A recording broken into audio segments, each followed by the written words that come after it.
ಕರ್ತನ ಪರಿಶುದ್ಧ ನಾಮಕ್ಕೆ ಸ್ತೋತ್ರವಾಗಲಿ. ಆತ್ಮೀಯರಾದ ಎಲ್ಲರಿಗೂ ಈ ಮುಂಜಾನೆಯ ಶುಭವಂದನೆಗಳೊಂದಿಗೆ ಈ ದಿನದ ವಾಕ್ಯದ ಧ್ಯಾನದ ಸಮಯಕ್ಕೆ ಕರ್ತನ ನಾಮದಲ್ಲಿ ನಿಮ್ಮನ್ನು ಸ್ವಾಗತಿಸುತ್ತೇವೆ. ಆತ್ಮೀಯ ಚಿಂತನೆಯಲ್ಲಿ ಪರಿಶುದ್ಧ ಸತ್ಯವೇದದಿಂದ ವಚನ ಭಾಗಗಳ ಧ್ಯಾನದ ಸಮಯವನ್ನ ನೋಡಿಕೊಳ್ಳುವ ಹಾಗೆ, ಸಮಾಧಾನದ ಕರ್ತನಾಗಿರುವ ದೇವರು ಆತನು ಪರಿಶುದ್ಧನು ಅಥವಾ ಪರಿಶುದ್ಧತೆಯ ಶ್ರೇಷ್ಠವೂ ಎಂಬ ಆಲೋಚನೆಯನ್ನ ವಚನ ಭಾಗಗಳಲ್ಲಿ ನೋಡಿಕೊಳ್ಳುವ ಹಾಗೆ, ಸತ್ಯವೇದವನ್ನ ಕಲಿಯುವಾಗ ಅಥವಾ ಅಭ್ಯಾಸಿಸುವಾಗ ಸಮಾಧಾನಕರ್ತನಾಗಿರುವ ದೇವರು ಯಾವಾಗಲೂ ಪರಿಶುದ್ಧತೆಯೊಂದಿಗೆಯೇ ಐಕ್ಯನಾಗಿರುವಾತನಾಗಿದ್ದಾನೆ. ಈ ಆತ್ಮಿಕ ಪ್ರಯಾಣದಲ್ಲಿ ಗಮನಿಸುವ ಹಾಗೆ, ವಿಶ್ವಾಸ ಅಥವಾ ನಂಬಿಕೆಗನುಸಾರವಾಗಿರುವ ಜೀವಿತದ ಶ್ರೇಷ್ಠನಾದ ಕರ್ತನಾಗಿರುವ ದೇವರು ಕೇವಲ ಸಮಾಧಾನವನ್ನು ಕೊಡುವಾತನಲ್ಲ, ಮಾತ್ರವಲ್ಲದೆ ಆತನೇ ಸಮಾಧಾನದ ದೇವರಾಗಿದ್ದಾನೆ.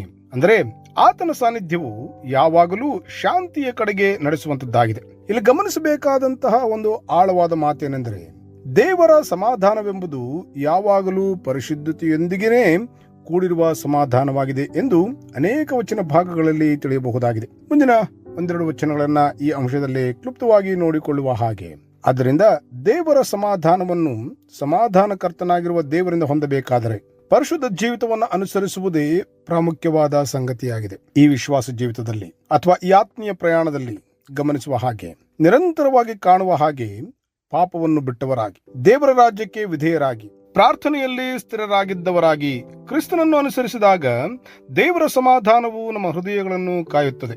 ಹೌದು, ದೇವರು ಸಮಾಧಾನದ ದೇವರು. ದೇವರು ಪರಿಶುದ್ಧನು. ತಾನು ಪರಿಶುದ್ಧನಾಗಿರುವಂತೆ ತನ್ನ ಜನರು ಪರಿಶುದ್ಧರಾಗಿರಬೇಕೆಂದು ಬಯಸುತ್ತಾನೆ. ಪರಿಶುದ್ಧ ಜೀವಿತದಲ್ಲಿ ಜೀವಿಸುವವರಿಗೆ ದೇವರ ಸಮಾಧಾನದ ಅನುಭವವಾಗುತ್ತದೆ. ಅದೇ ಸಂದರ್ಭದಲ್ಲಿ ವಿಶ್ವಾಸಿ ಜೀವಿತದ ಶ್ರೇಷ್ಠವಾದ ವಿಷಯವಾಗಿ ನೋಡುವ ಹಾಗೆ, ಯೇಸು ಕ್ರಿಸ್ತನ ಮೂಲಕ ದೇವರು ನಮ್ಮನ್ನು ಪರಿಶುದ್ಧರನ್ನಾಗಿ ಮಾಡಿ ತನ್ನ ಸಮಾಧಾನದಲ್ಲಿ ಸ್ಥಿರಗೊಳಿಸುತ್ತಾನೆ. 1ನೇ ಥೆಸಲೋನಿಕದವರಿಗೆ ಬರೆದ ಪತ್ರಿಕೆಯ 5ನೇ ಅಧ್ಯಾಯದ 23ನೇ ವಚನವನ್ನು ಓದುವಾಗ ಹೀಗೆ ಬರೆದದೆ, ಶಾಂತಿದಾಯಕನಾದ ದೇವರು ತಾನೇ ನಿಮ್ಮನ್ನು ಪರಿಪೂರ್ಣವಾಗಿ ಪವಿತ್ರ ಮಾಡಲಿ ಎಂದು ಬರೆದದೆ. ಆತನ ಸನ್ನಿಧಿಯು ಪರಿಶುದ್ಧತೆಯು ಎಂದು ನೋಡಿಕೊಳ್ಳುವ ಹಾಗೆ, ರೋಮಾಪುರದವರಿಗೆ ಬರೆದ ಪತ್ರಿಕೆಯ 15ನೇ ಅಧ್ಯಾಯದ 33ನೇ ವಚನವು ಹೀಗೆ ಬರೆದದೆ, ಶಾಂತಿದಾಯಕನಾದ ದೇವರು ನಿಮ್ಮೆಲ್ಲರೊಂದಿಗಿರಲಿ, ಆಮೇನ್ ಎಂಬ ವಚನದಲ್ಲಿ ಓದುತ್ತಿರುವುದು ಶಾಂತಿದಾಯಕನು ಅಥವಾ ಸಮಾಧಾನದ ನಾಯಕನು ಆಗಿರುವ ದೇವರು ಎಂಬುದಾಗಿ. ಫಿಲಿಪ್ಪಿಯವರಿಗೆ ಬರೆದ ಪತ್ರಿಕೆಯ 4ನೇ ಅಧ್ಯಾಯದ 9ನೇ ವಚನವನ್ನು ಓದುವಾಗ ಹೀಗೆ ಬರೆದದೆ, ನೀವು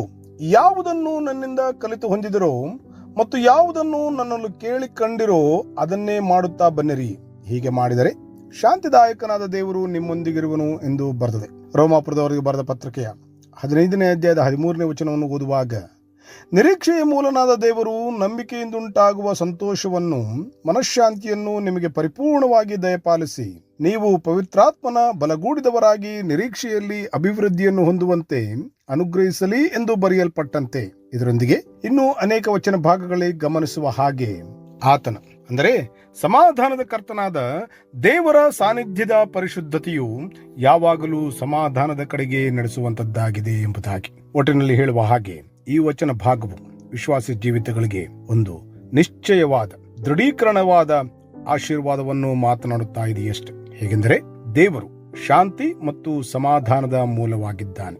ಇದರ ಮೂಲಕ ದೇವರ ನಿರಂತರವಾದ ಸಾನ್ನಿಧ್ಯ, ದೇವರ ಮಾರ್ಗದರ್ಶನ, ದೇವರ ಬಲ ಮತ್ತು ದೇವರ ಸಮಾಧಾನ ಎಲ್ಲಾ ವಿಶ್ವಾಸ ಜೀವಿತದಲ್ಲಿ ಇರುವುದರ ಆಶೀರ್ವಾದವಾಗಿದೆ.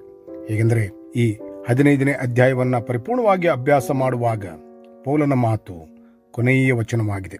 ಆ ವಚನದಲ್ಲಿ ಗಮನಿಸುವ ಹಾಗೆ, ಪ್ರಮುಖವಾದ ಅಂಶವು ವಿಶ್ವಾಸಿ ಜೀವಿತವು ಯಾವಾಗಲೂ ಪರಸ್ಪರ ಐಕ್ಯತೆಯಲ್ಲಿ ಜೀವಿಸುವ ಜೀವಿತವಾಗಿರಬೇಕು.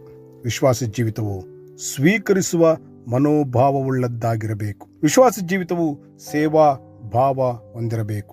ವಿಶ್ವಾಸ ಜೀವಿತವು ದೇವರ ಕಾರ್ಯದಲ್ಲಿ ನಂಬಿಗಸ್ತರಾಗಿರುವುದಾಗಿರಬೇಕು ಎಂದು ಬೋಧಿಸಿದ ನಂತರ ಕೊನೆಯಲ್ಲಿ ಕಾಣುವುದೇ ದೇವರ ಸಾನ್ನಿಧ್ಯವು ಪರಿಶುದ್ಧತೆಯು ಸಮಾಧಾನದ ಆಶೀರ್ವಾದವಾಗಿ ಕಾಣಬರುತ್ತಾ ಇದೆಯಲ್ಲ. ಭವಿಷ್ಯತ್ತಿನ ಜೀವಿತದ ದಿನಗಳು ಆತನ ಸಾನ್ನಿಧ್ಯದ ಪರಿಶುದ್ಧತೆಯಲ್ಲಿಯೇ ದೈವಿಕವಾದ ಸಮಾಧಾನವನ್ನು ಕಂಡುಕೊಳ್ಳಲು ಸಹಾಯವಾಗಿರಲಿ. ಪ್ರಾರ್ಥನೆ ಮಾಡಿಕೊಳ್ಳುವರಾಗಿರೋಣವೇ.